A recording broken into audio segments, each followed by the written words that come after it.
que durante certo tempo ele vai ser a sua ação primária, mas que depois aquilo vai te fazer ser competente e dar habilidades para aquilo, né? Então hoje eu trabalho com tecnologia aqui no Colégio Leffler, a gente é uma escola que trabalha com dados, com os alunos, para tentar potencializá-los, mas o primeiro lugar que eu trabalhei com dados foi na aviação. Então veio algo da aviação para o ambiente educacional. Com certeza com você vem algo do direito para a tecnologia, e isso é importante, né? Diogo, a gente está se aproximando aqui do nosso final. Vamos lá, falando de futuro. Profissões do direito que ainda não existem, já que está falando sobre se reinventar. Fala um pouquinho aí o que você imagina que pode surgir no futuro. E para aqueles estudantes que eu acho que ultrapassa aqui a questão do direito, né? O direito é apenas um exemplo, que para nós tem trazido outros profissionais, mas além, se você tivesse que selecionar 3 habilidades aí importantes para um profissional do futuro desse desconhecido que está à nossa frente, o que é que você diria para estudantes que estão nessa fase escolar aí de 11 a 17 anos? Falando lá dessas profissões assim no direito, é um desafio, porque hoje assim você tem um monte de profissão nova do direito surgindo, que é uma recalchutagem daquilo que já existia, Sim. mas de alguma maneira também é uma nova, exige novas habilidades. Então, Sim. o gerente de escritório jurídico sempre teve, Sim. né? O cara que às vezes era um sócio que não era tão focado na operação do direito, mas ele era focado em pagamentos do dia a dia do escritório, a conta de luz, Então, esse gerente sempre teve. Então, o controller jurídico assumiu essa posição de gerente de escritório, né? Mas ele tem outras habilidades hoje. Ele tem que ter uma habilidade de gestão com dados, né? Ele tem Sim. que fazer uma análise de decisões daquele escritório pautada em dados, por exemplo. Então, é uma profissão nova, entre aspas, não é tão do futuro, porque hoje tem muita gente já que trabalhando com isso, mas é algo que desperta uma curiosidade para muita gente, né? Porque na faculdade você não vai ter habilidade, você não vai trabalhar isso de forma direta. Então quais são as habilidades que esse controller jurídico, né, deveria ter? E só interrompendo, e às vezes a gente acredita que a faculdade ela vai dar exatamente aquilo que a gente vai trabalhar e assim, eu realmente não acredito que assim acontece. Existem os processos de aprendizagem, de formação profissional, técnica, eles são contínuos, né? E a faculdade vai dar algo. A técnica, muitas vezes a técnica, Que existe de maneira mais geral, assim. Exatamente. Então, habilidades de venda de serviço, por exemplo. Sim. Né? O advogado tem que se vender. Sim. O juiz tem que se vender também para os seus servidores do cartório, para ele organizar aquilo. Então, é uma habilidade importantíssima de venda, né? De gestão de pessoas, gestão de negócio. Então, são questões que eu acho que a gente tem que estar antenado para mostrar que, a faculdade não vai te dar tudo isso. Sim. Né? 2, você vai ter que sozinho também de vez em quando aprender. Perfeito. E 3... É o seu processo. É o seu processo. Você também tem que ser autodidata. Faça também por onde, né? E 3, eu acho que tem uma habilidade que eu acho muito importante hoje em dia, que é de comunicação. A gente vai falar um pouco sobre isso em off aqui, né? É comunicar. Um bom comunicador não é aquele cara mais expansivo, aquele cara que fala com todo mundo, mas aquele cara que consegue passar até de forma um pouco mais sintética aquela informação, né? E isso hoje faz toda a diferença. Você pode ser aquele indivíduo que sabe muito da técnica, que sabe muito bem do direito, né, mais complexo possível, mas se você não conseguir se comunicar, isso vai tirar de você uma habilidade que nós temos enquanto ser humano, que é de nos relacionarmos uns com os outros. E que é fundamental, né? Você vai se mesmar. E é bem interessante que esse tema da comunicação está muito em voga hoje em dia para a gente, pelas questões das redes sociais, né? Então a gente criou uma ideia que não é totalmente errada, mas não é a única correta, de que o bom comunicador é aquele que tem uma página do Instagram ou do TikTok com milhares de seguidores ou 1 milhão de seguidores. Não é incorreto isso. Sim. Mas o comunicador também, ele vai além das redes sociais. Sim. Né? Ele vai se perceber também como alguém que se comunica de várias maneiras, né? De forma muito direta. Só para fechar esse tema da comunicação, eu acabei de ler um livro agora. Na verdade, é um aglomerado de uma série de. Não é homilia o nome, mas assim, são várias homilias que o Papa Francisco fez. Sim. Quando ele tinha as agendas com o público, né? No ano de 2022 a 2023. E que ele fala muito sobre o discernimento, né? Esse é o tema desse livro. E são textos extremamente comunicadores, assim, comunicativos demais, assim, com a linguagem acessível a todos nós, e diz de uma maneira, e consegue transformar uma complexidade numa coisa simples, Sim.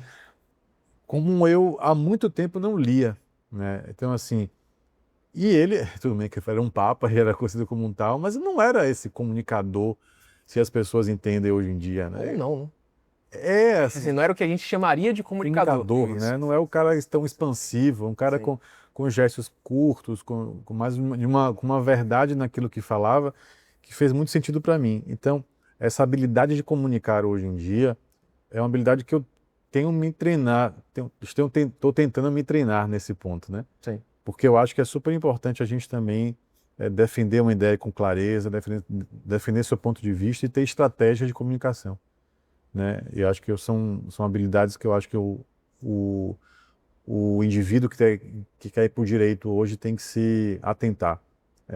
Desde o momento em que ele vai lá no STF, no tribunal, fazer a sua defesa oral no caso, né? Ele tem 15 minutos para falar aquilo. Então ele tem 15 minutos para seduzir juízes a falar alguma coisa, né? E eu acho que essa é uma habilidade que a gente precisa treinar cada vez mais. Eu concordo contigo. Eu gosto de fazer teorias, né? De tentar resumir as coisas assim. Quando eu converso a respeito de um profissional do futuro, ou futuro do presente mesmo, profissional a gente aqui, eu separo em 3 áreas, né? Que a gente precisa ter: conteúdo, comunicação e ética.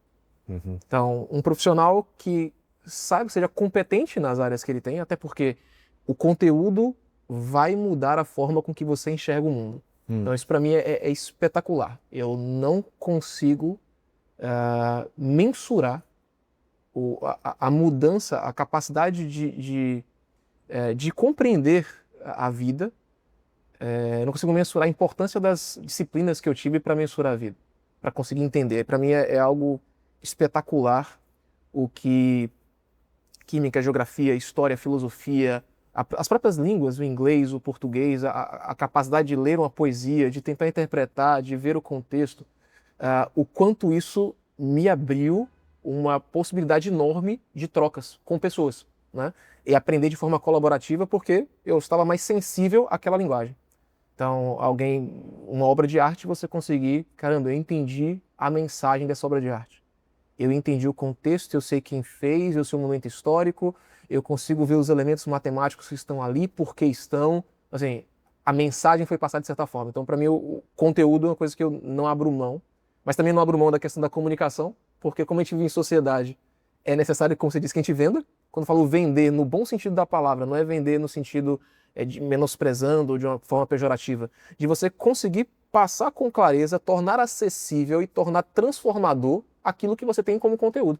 Se você tem um conteúdo e você não tem a comunicação como habilidade, você tem uma dificuldade de transformar o ambiente. E é o que nós, como seres humanos, fazemos desde que somos seres humanos. Basta olhar as cidades não têm um formato da Terra original, né? E a questão da ética, que vê aquela pergunta anterior da empatia, né? Por que nós agimos? O que é agir eticamente? E eu não posso negar a importância da ciência, da filosofia, da sociologia, da história, e que se talvez não tivesse no ambiente escolar, as nossas crianças não estariam se perguntando: quem é Kant? Quem é Aristóteles? O que eu vou usar da ética kantiana? Por que isso acontece no século XVIII? O que tem no século XVIII para eu pensar daquela forma? Então, esses 3 pontos para mim são muito importantes, né? Que eu não abriria a mão como um profissional do futuro. Legal isso que você está falando, porque você está falando desse tripé aí, eu estou tentando fazer conexões entre eles, né? Sim. Quantas pessoas você conhece que tem um bom conteúdo, se comunica muito bem, mas tem zero ética? E que aí são líderes muito ruins. Não, são pessoas assim, não é querendo assim, mas são aquelas pessoas que prometem muito, aqueles coaches milagrosos, né? Que prometem mundos e fundos. Sim. E que não, ele tem muito conteúdo, não tenha dúvida nenhuma. Que o cara que consegue seduzir pessoas e comunicar também tem muito, muito bom conteúdo. Sim. Mas tem zero ética. Ou seja, é a capacidade de se ver também no outro, né? É que vai ser o tal do líder tóxico, né? Alguém que vai trazer algo ruim para a sociedade porque ele não tem ética. Exatamente.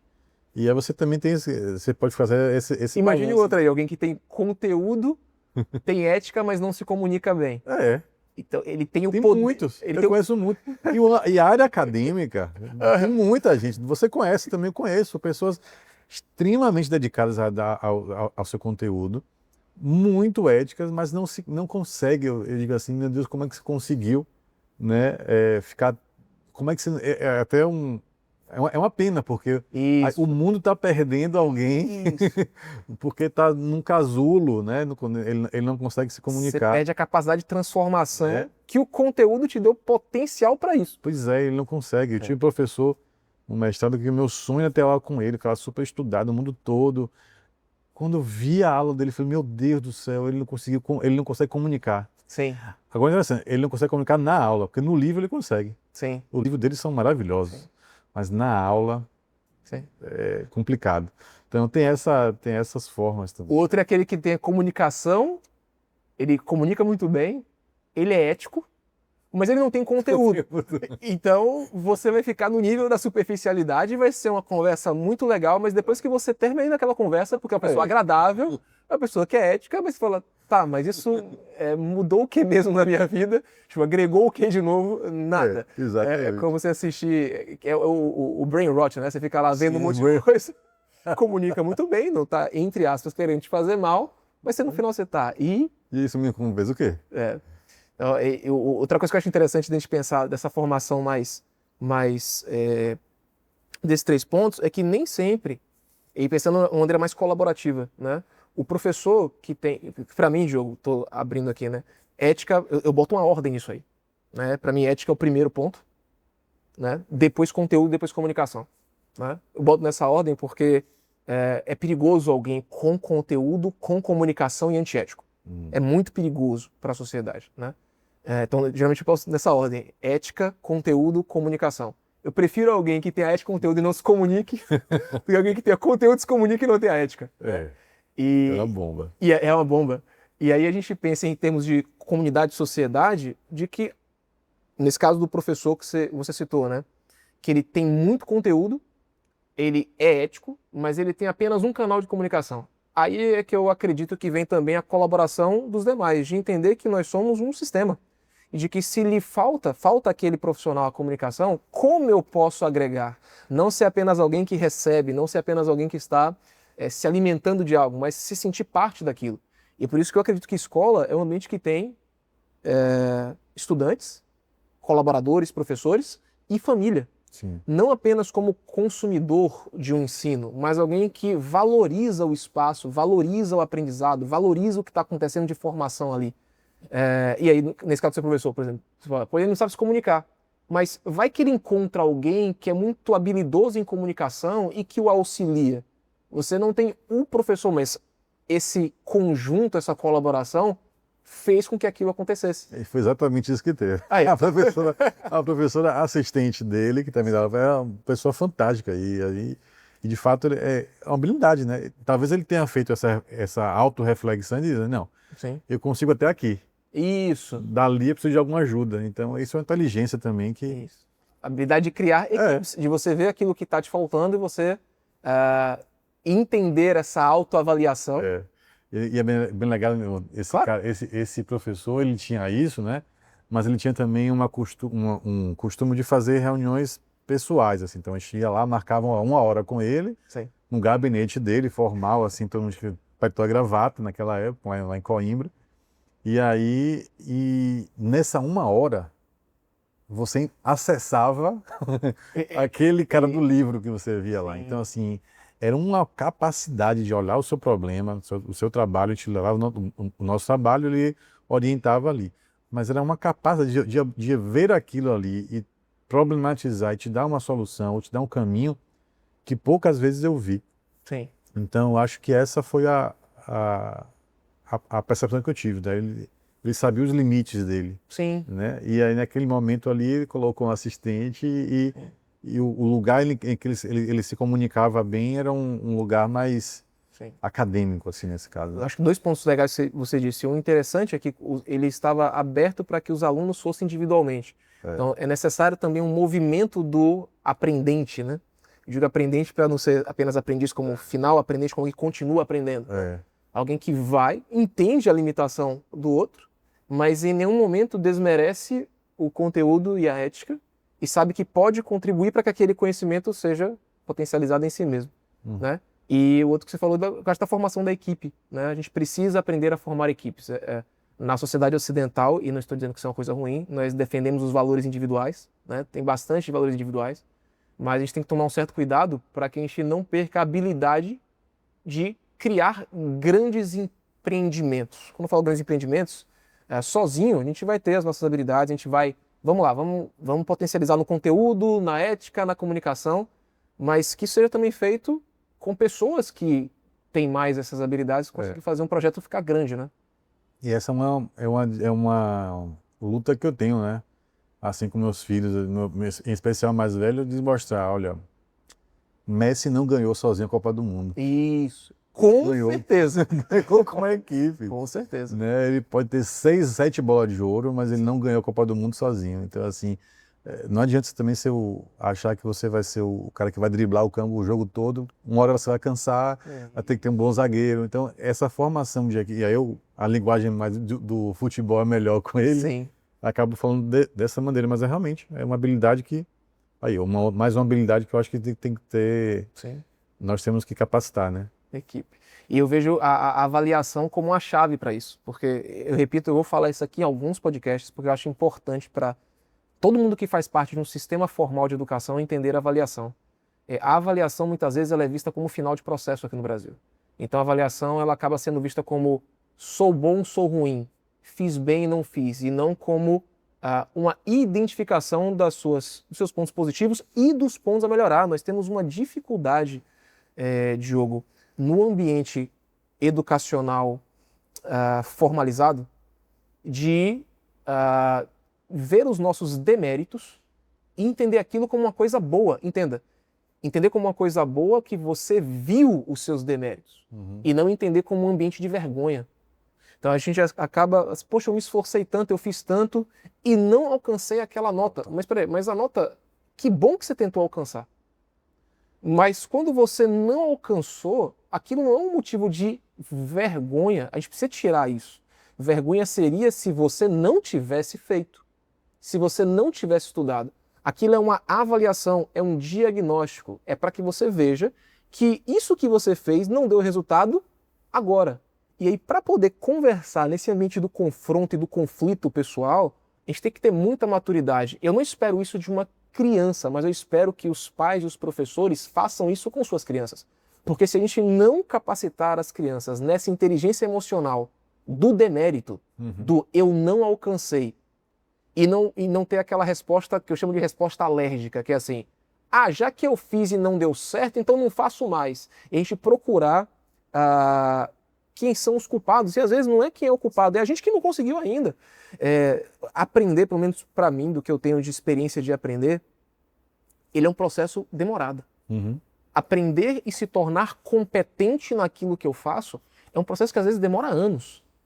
Então, estar naquele lugar que tá tudo bem, eu errei. Por que eu errei? E às vezes a gente tá com uma dificuldade emocional de sentir essas dores. Sim. De fazer assim, errei, não gostei. Eu não gosto de errar também. Não é legal errar. Não é legal errar. Tá, mas pode fazer parte? Pode.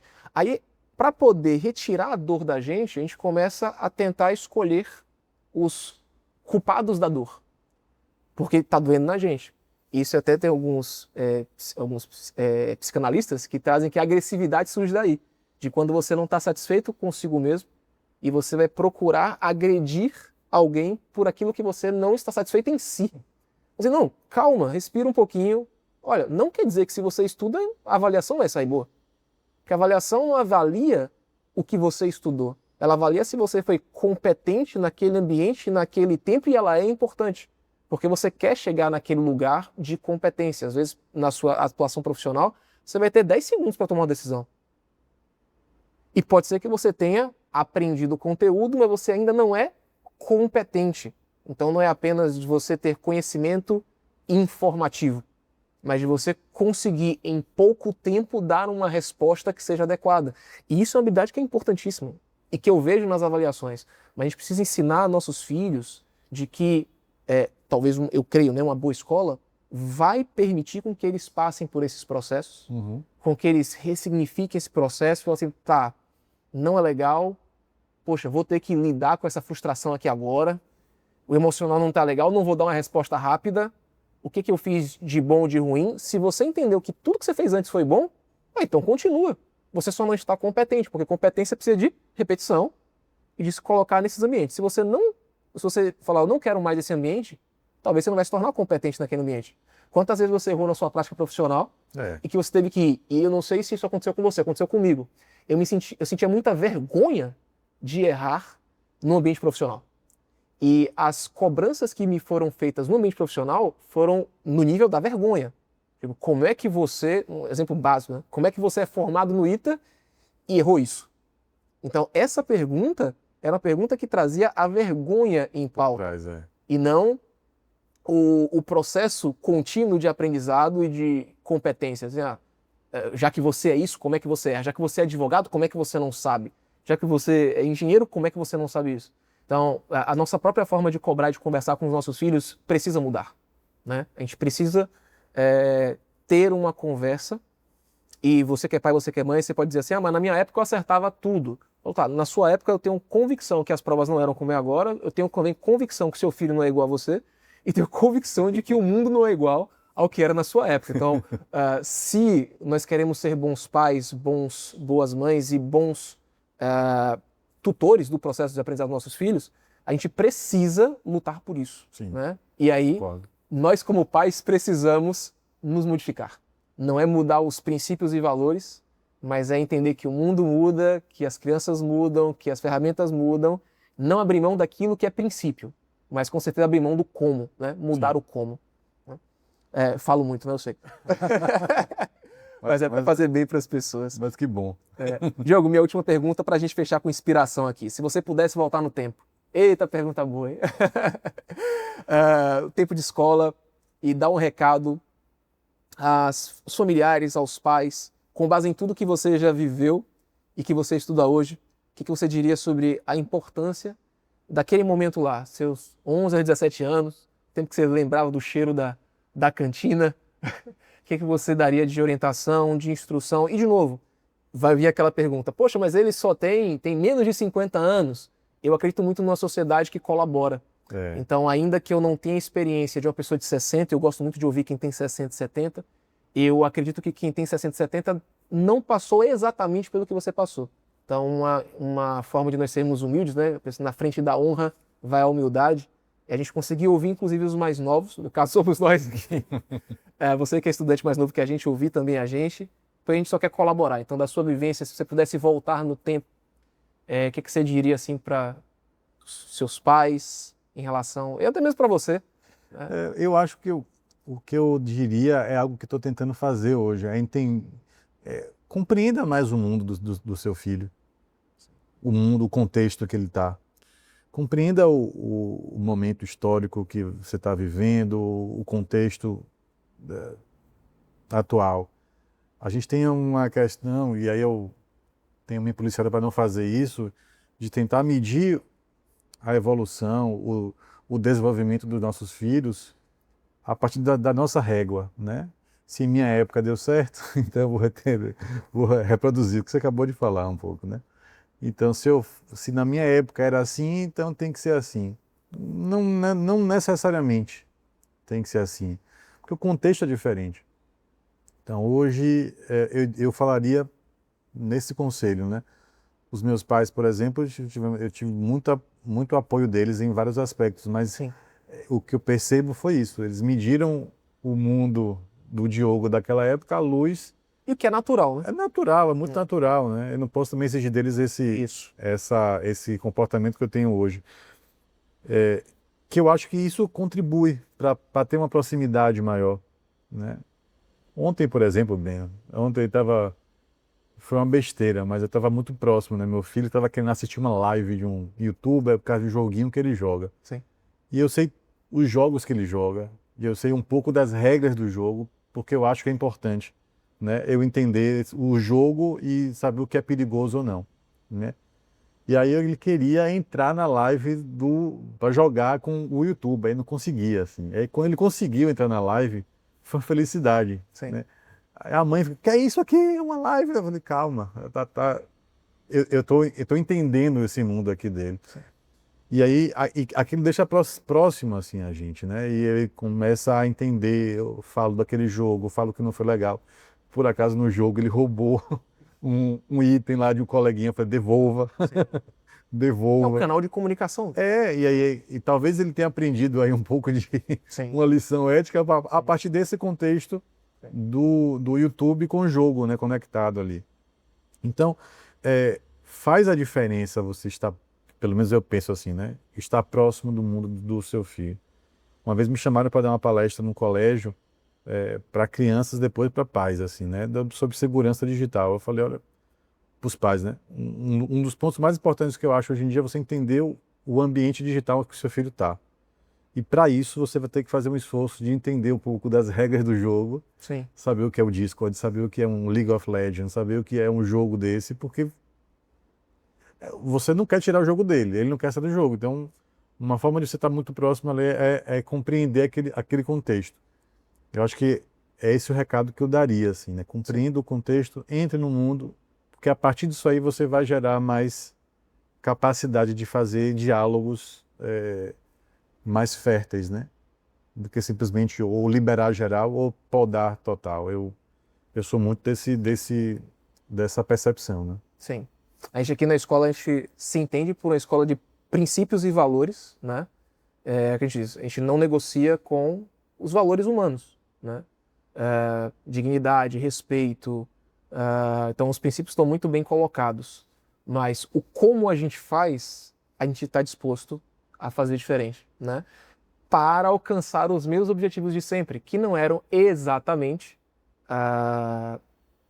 passar em tal lugar. E só para você ter uma coisa que é muito bacana, e a gente tem tido resultados muito bons, né? Os alunos aqui têm passado no IME, tem feito prova para o ITA, passado em medicina, a gente tem conseguido ter, inclusive os resultados de outrora, mas fazendo essa mudança na ferramenta do como fazer, né?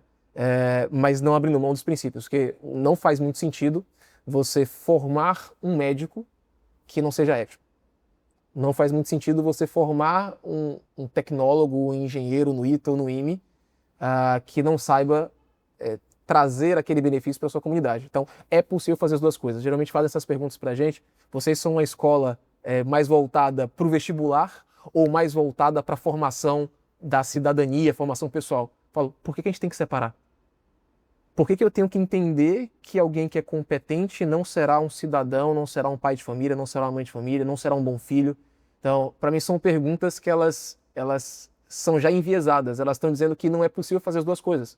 Mas eu não vejo aqui na minha frente alguém que é competente, mas que não é pai. Eu vejo alguém que é competente, que é pai, que é marido, né?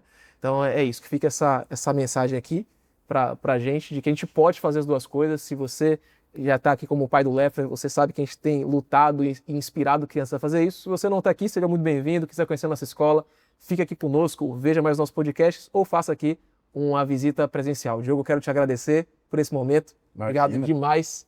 Espero que muita gente possa receber aí essa informação de qualidade e, mais do que informação, que a gente possa ter formação de qualidade. Aqui no Leffler, o mundo todo é uma possibilidade, porque é o mundo para nossas crianças, para nossos filhos. Então, mais uma vez, ficamos aí, nos vemos no próximo episódio, tá bom? Tchau, tchau. Tchau, tchau.